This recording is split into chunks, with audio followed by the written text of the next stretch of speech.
बहुत स्वागत। सुपर 10 देख रहे हैं आप। आपके साथ मैं हूं ललित प्रजापति और मैं हूं आपके साथ अवंतिका श्रीवास्तव। शुरुआत करेंगे इंडिया सुपर 10 से। अमृतसर स्थित गोल्डन टेंपल में करीब 5 दिनों में तीसरी बार धमाका हुआ। यह धमाका स्वर्ण मंदिर के लंगर हॉल में करीब 12:10 के आसपास हुआ। धमाके की आवाज सुनते ही हड़कंप मच गया। स्वर्ण मंदिर मैनेजमेंट ने इसके बारे में पुलिस को इत्तला दी। पुलिस मौके पर पहुंची। धमाके वाली जगह सील कर दी गई है। फॉरेंसिक टीम ने मौके से सैंपल कलेक्ट कर लिए हैं। कर्नाटक विधानसभा चुनाव की वोटिंग खत्म हो गई। इलेक्शन कमीशन के मुताबिक इस बार चुनाव में 70% से ज्यादा वोट मिले हैं। पिछले 2018 विधानसभा चुनाव की बात की जाए तो 72% वोटिंग हुई थी। कर्नाटक में पहली बार 94,000 से ज्यादा सीनियर सिटीजन और दिव्यांगजनों ने घर से वोट डाला। कर्नाटक की 224 सीटों पर 2,614 उम्मीदवार मैदान में। 1 लोकसभा और 4 विधानसभा सीटों पर बुधवार को उपचुनाव भी हुए। पंजाब की जालंधर लोकसभा सीट, मेघालय की सोहियोंग, यूपी में स्वार 96, ओडिशा की झारसुगुड़ा विधानसभा सीट पर वोटिंग हुई। इन चुनाव के नतीजे भी 13 मई को कर्नाटक विधानसभा चुनाव के रिजल्ट के साथ ही आएंगे। सेम सेक्स मैरिज को मान्यता देने वाली 20 याचिकाओं पर सुप्रीम कोर्ट में बुधवार को 90 दिन की सुनवाई पूरी हो गई। 10वें दिन दोपहर 12 बजे से सुनवाई शुरू होगी। गुरुवार को सबमिशन का फाइनल फेज होगा। CJI DY Chandrachud, justice SK Kaul, justice Ravindra Bhat, justice PS Narasimha और जस्टिस हिमा कोहली की संवैधानिक बेंच दलीलें सुन रही है। अमेठी से बुधवार को सपा विधायक राकेश प्रताप सिंह की दबंगई का वीडियो सामने आया है। इसमें वो गौरीगंज थाने के अंदर भाजपा नगर पालिका प्रत्याशी रश्मि सिंह के पति दीपक सिंह को पीट रहे हैं। पुलिस जब तक विधायक को रोक पाती, उन्होंने कई थप्पड़ और घूंसे बरसा दिए। इसके बाद जमीन पर गिराकर भी कूटा। राहुल गांधी और अरविंद केजरीवाल के खिलाफ दिल्ली हाईकोर्ट में एक जनहित याचिका दायर की गई, जिसमें आरोप लगाया गया है कि दोनों नेताओं ने उद्योगपतियों के 8 लाख करोड़ रुपए के कर्ज माफ होने के झूठे बयान दिए हैं। कर्ज माफी को लेकर झूठी खबरें भी फैलाई गई हैं। याचिका में कहा गया है कि इनके बयान 2 बड़े मीडिया संस्थानों के सोशल मीडिया प्लेटफॉर्म पर हैं, जिन्हें हटाया जाए। प्रधानमंत्री मोदी और मुख्यमंत्री अशोक गहलोत ने एक ही मंच से एक दूसरे पर सियासी तंज कसे। गहलोत ने प्रधानमंत्री से विपक्ष का सम्मान करने की बात की, तो मोदी ने कांग्रेस के शासनकाल में रुके हुए विकास कार्यों का जिक्र किया। सभा में जब मुख्यमंत्री अशोक गहलोत भाषण के लिए मंच पर पहुंचे तो काफी देर तक मोदी मोदी के नारे लगते रहे। लोगों को शांत करने के लिए प्रधानमंत्री ने हाथ से इशारा भी किया। इसके बाद मोदी के निर्देश पर भाजपा प्रदेश अध्यक्ष सीपी जोशी ने जनसमूह को शांत करवाया। प्रधानमंत्री ने कहा कि राजस्थान देश के सबसे बड़े राज्यों में से एक है और भारत के शौर्य धरोहर का वाहक है। राजस्थान जितना सिद्ध होगा, भारत के विकास को गति मिलेगी। इसीलिए हमारी सरकार राजस्थान में आधुनिक इंफ्रास्ट्रक्चर पर सबसे ज्यादा काम कर रही है। जब इंफ्रास्ट्रक्चर की बात करता हूं तो रेल और रोड नहीं होता।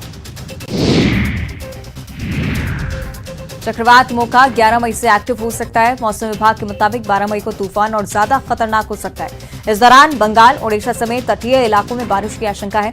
साथ ही 70 किलोमीटर पर आवर की रफ्तार से हवाएं चलने का अनुमान है। महाराष्ट्र के सियासी संघर्ष मामले में सुप्रीम कोर्ट फैसला सुनाने वाला है। एकनाथ शिंदे समेत 16 विधायकों की विधानसभा सदस्यता पर भी फैसला आएगा। और अब मध्य प्रदेश सुपर 10। सीएम शिवराज सिंह चौहान आज जाएंगे मंदसौर। चंबल सिंचाई परियोजना की रखेंगे आधारशिला। मऊगज में जनसभा को करेंगे संबोधित। भोपाल में समोसा फैक्ट्री पर कार्रवाई। गंदगी के बीच बनाए जा रहे थे समोसे। फैक्ट्री को किया गया सील। उज्जैन में महाकाल के भक्तों से ठगी। दर्शन के लिए दे दी फर्जी रसीद। एंट्री गेट पर हुआ खुलासा। मंदिर समिति ने दर्ज कराया मामला। ग्वालियर में बिजली दफ्तर में चोरी। सीसीटीवी पर चिपकाया गया टेप। 6,000 कैश पर हाथ साफ। इंदौर के महू में फिर दिखा टाइगर। चिप्स कारखाने के पास सीसीटीवी में कैद हुई मूवमेंट। वन विभाग ने जारी किया अलर्ट। अलीराजपुर के जोबट में मुख्यमंत्री जनसेवा अभियान का आगाज। सीएम शिवराज का बयान। जनसेवा के तहत जनता के होंगे सभी काम। बजरंग दल पर पाबंदी को लेकर एमपी में सियासत जारी है। बीजेपी ने कांग्रेस को बजरंग दल बैन लगाने की चुनौती दी। उधर बैकफुट पर खड़ी कांग्रेस ने इसे चुनावी एजेंडा करार दिया। साथ ही कहा कि बजरंग दल पर पाबंदी को लेकर किसी ने कुछ नहीं कहा। मध्य प्रदेश में भले विधानसभा चुनाव में वक्त हो, लेकिन नेता जीत के दावे कर रहे हैं। नरोत्तम मिश्रा ने कमलनाथ पर निशाना साधा, उन पर झूठ बोलने के आरोप लगाए। मिश्रा के बयान पर पीसी शर्मा ने पलटवार किया। खरगोन बस हादसे में मृतकों के परिजनों से पूर्व मंत्री सचिन यादव ने मुलाकात की। इस दौरान परिवारों की पीड़ा सुनकर सचिन यादव भावुक हो गए। सचिन यादव ने अस्पताल जाकर घायलों से मुलाकात की और डूंगर गांव में दुर्घटना स्थल का भी जायजा लिया।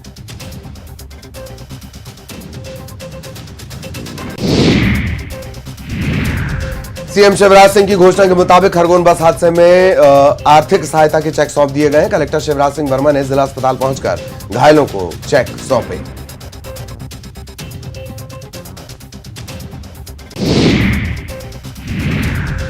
खरगोन में हुए भीषण सड़क हादसे के बाद ड्राइवर का बड़ा बयान सामने आया। न्यूज 18 से खास बातचीत में बस ड्राइवर ने दावा किया है कि कमानी पट्टा टूटने से बस अनियंत्रित होकर पुल से नीचे जा गिरी। खरगोन में निजी अस्पताल में पुलिस कस्टडी में आईसीयू में भर्ती ड्राइवर का ये भी दावा है कि बस रफ्तार में नहीं थी। बार बार बयान बदलने की बात को भी ड्राइवर ने खारिज कर दिया। जबलपुर के रमनपुर घाटी के पास शक्कर से लदा एक ट्रक पलट गया। ट्रक नागपुर से आ रहा था। ट्रक डिवाइडर से टकराया, पलट गया। हादसे के बाद ट्रक में भरे शक्कर के बोरे चारों तरफ बिखर गए। ड्राइवर की मौके पर मौत हो गई। हादसे की सूचना मिलते ही बरगी थाना पुलिस मौके पर पहुंची। शव को पोस्टमार्टम के लिए भिजवाया गया। ड्राइवर की शिनाख्त 32 साल के विजय के रूप में हुई है। बुरहानपुर में शिवलिंग पर भगवान शिव पार्वती की आकृति नजर आने का दावा किया गया। इसके बाद मंदिर में दर्शन के लिए लाखों भक्त पहुंचने लगे। खैराती बाजार के शिव मंदिर की एक घटना बताई जा रही है। बताया ये भी जा रहा है कि एक बच्ची ने शिवलिंग पर चंदन का लेप लगाकर पूजा की थी। इस दौरान पीतल की हंडी से बूंद बूंद पानी शिवलिंग पर गिर रहा था। चंदन के लेप में शिव पार्वती की आकृति बन गई, जिसे लोगों ने किसी चमत्कार से कम नहीं माना। सीहोर के गुडभेला गांव में मुख्यमंत्री कन्यादान योजना के तहत 415 जोड़ों ने नए दाम्पत्य जीवन में प्रवेश किया। इस दौरान 283 जोड़ों की पारंपरिक ढंग से शादी करवाई गई, जबकि 132 जोड़ों का पारंपरिक रीति रिवाज से निकाह करवाया गया। विवाह सम्मेलन को मुख्यमंत्री शिवराज सिंह चौहान ने वर्चुअली संबोधित किया। वर वधु का आशीर्वाद दिया। सीएम को वर्चुअली पाकर वर वधु और उनके परिजन खुश नजर आए। नर्मदापुरम में मुख्यमंत्री कन्यादान विवाह योजना के तहत प्रशासन ने ऐसा समारोह आयोजित किया मानो ये सरकारी नहीं निजी विवाह का उत्सव हो। मुख्यमंत्री कन्या विवाह योजना के तहत 157 जोड़ों का विवाह कृषि उपज मंडी में कराया गया। इसकी तैयारी निजी परिवारों के विवाह समारोह जैसी की गई। सबसे पहले अतिथियों और ऑर्केस्ट्रा के लिए स्टेज बनाया गया। इसके बाद विवाहित जोड़ों के लिए 54 स्टेज बनाए गए। 54 वेदी तैयार की गई। मंत्रोच्चार के साथ विधि विधान से विवाह संपन्न कराया गया। उज्जैन में खाद्य विभाग ने छापा मारकर बड़ी मात्रा में नकली मावा जब्त किया है। मुखबिर की सूचना पर खाद्य विभाग की टीम ने उन्हेल तहसील में एक फैक्ट्री पर दबिश दी। यहां से 231 किलो नकली मावा जब्त किया गया। इसके अलावा 17 किलो वनस्पति घी और 10 किलो क्रीम जब्त की गई। खाद्य विभाग ने 9 नमूने जांच के लिए प्रयोगशाला में भेजे हैं। और अब देखिए छत्तीसगढ़ सुपर 10। कांकेर के एकता नगर में भालू के पहुंचने से हड़कंप। भालू के घूमने का वीडियो वायरल। खाने पीने की तलाश में शहर पहुंच रहे हैं भालू। कोरबा की माही सावरिया ने जीता मिस इंडिया इंटरनेशनल 2023 का खिताब। गोवा में मिस्टर मिसेस इंडिया इंटरनेशनल ने में जीता खिताब। ब्यूटी पेजेंट कॉन्टेस्ट में माही ने बिखेरा जलवा। छत्तीसगढ़ कांग्रेस की प्रभारी कुमारी शैलजा ने बुधवार को नेताओं के साथ 1-to-1 चर्चा की। इस दौरान राज्य सरकार के कामकाज, मंत्रियों के विभागों के संबंध में उन्होंने फीडबैक लिया। साथ ही सत्ता और संगठन के बीच बेहतर तालमेल को लेकर निर्देश दिए हैं। मंत्रियों के प्रभार क्षेत्र और उनके विधानसभा क्षेत्रों के संबंध में भी विस्तार से चर्चा की गई। छत्तीसगढ़ के मुख्यमंत्री भूपेश बघेल बुधवार को एक दिवसीय दौरे पर बलरामपुर जिले के रामानुजगंज पहुंचे, जहां पर उन्होंने विधायक बृहस्पत सिंह के बेटे के वैवाहिक समारोह में शामिल हुए, शिरकत की और वर वधु को आशीर्वाद दिया। छत्तीसगढ़ माध्यमिक शिक्षा मंडल ने कक्षा 10वीं और 12वीं का रिजल्ट जारी कर दिया। टॉपरों की लिस्ट भी जारी कर दी गई। इस लिस्ट में कोरिया की प्रिया रोहरा ने 6वां स्थान पाया। प्रिया की उपलब्धि को लेकर कलेक्टर नरेंद्र दुग्गा ने बधाई दी। प्रिया बीमार होने के बावजूद 6वें नंबर पर आई हैं। छत्तीसगढ़ में 10वीं और 12वीं परीक्षा के परिणाम घोषित कर दिए गए हैं और अब इस पर मुख्यमंत्री भूपेश बघेल ने प्रतिक्रिया दी है। सीएम ने कहा कि प्रदेश में 74% परीक्षा परिणाम रहा। पिछले साल से इस बार बेहतर रिजल्ट आया है।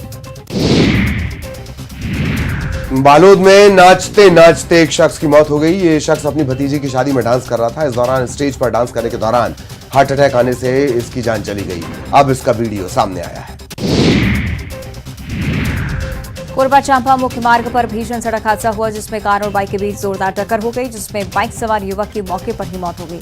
घायल शख्स को अस्पताल पहुंचाया गया। उर्गा थाना क्षेत्र में पहंद पुल के पास यह हादसा हुआ।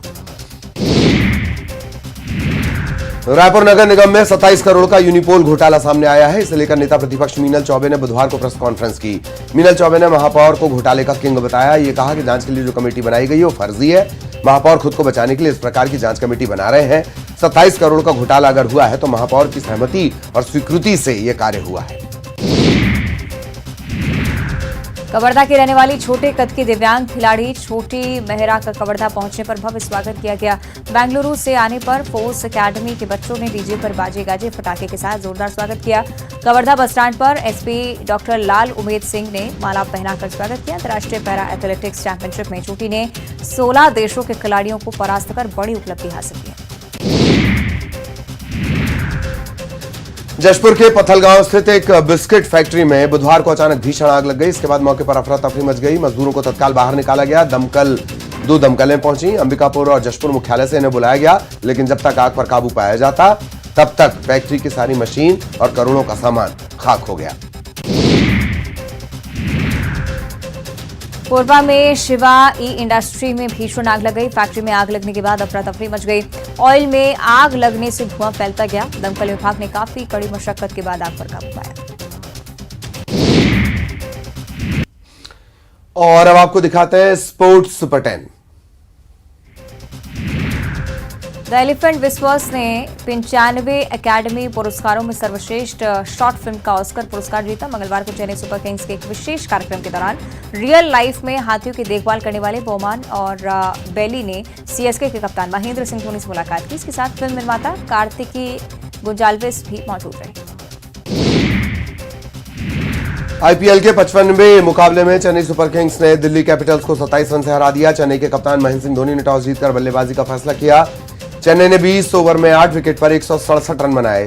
जवाब में दिल्ली कैपिटल्स की टीम 20 ओवर में 8 विकेट पर 140 रन ही बना सकी। वनडे वर्ल्ड कप के दौरान भारत और पाकिस्तान का मैच 15 अक्टूबर को हो सकता है। आईसीसी ने वर्ल्ड कप का ऑफिशियल शेड्यूल अभी जारी नहीं किया है। क्रिकेट वेबसाइट क्रिक बज की रिपोर्ट के मुताबिक भारत पाकिस्तान का मुकाबला 15 अक्टूबर को होने की संभावना है। हालांकि इसके वेन्यू पर दोनों देशों के क्रिकेट बोर्ड के बीच सहमति नहीं बन पाई है। बीसीसीआई और आईसीसी की इच्छा है कि मैच अहमदाबाद में हो, लेकिन पीसीबी इसके लिए राजी नहीं है। वर्ल्ड कप में भारत अपना पहला मुकाबला चेन्नई में ऑस्ट्रेलिया के खिलाफ खेल सकता है। इसकी तारीख तय नहीं है। भारत का मुकाबला पाकिस्तान के खिलाफ 15 अक्टूबर को हो सकता है। वर्ल्ड कप 5 अक्टूबर से शुरू हो सकता है और इसके लिए 12 वेन्यू शॉर्टलिस्ट किए गए हैं। इनमें चेन्नई और कोलकाता भी शामिल हैं। बाकी 10 वेन्यू अहमदाबाद, लखनऊ, मुंबई, राजकोट सहित देश के अन्य शहर हैं। भारतीय मुक्केबाज ने ताशकंद में चल रही वर्ल्ड बॉक्सिंग चैंपियनशिप में इतिहास रच दिया। चैंपियनशिप में बुधवार को भारत के 3 मेडल पक्के हो गए। टूर्नामेंट के इतिहास में पहली बार ऐसा हुआ है जब भारत ने एक सीजन में इतने मेडल अपने नाम किए हों। निशांत देव, मोहम्मद हसमुद्दीन और दीपक भोरिया ने अपनी अपनी वेट कैटेगरी के क्वार्टर फाइनल मुकाबले जीत लिए। सेमीफाइनल में एंट्री कर ली है। और इधर पूर्व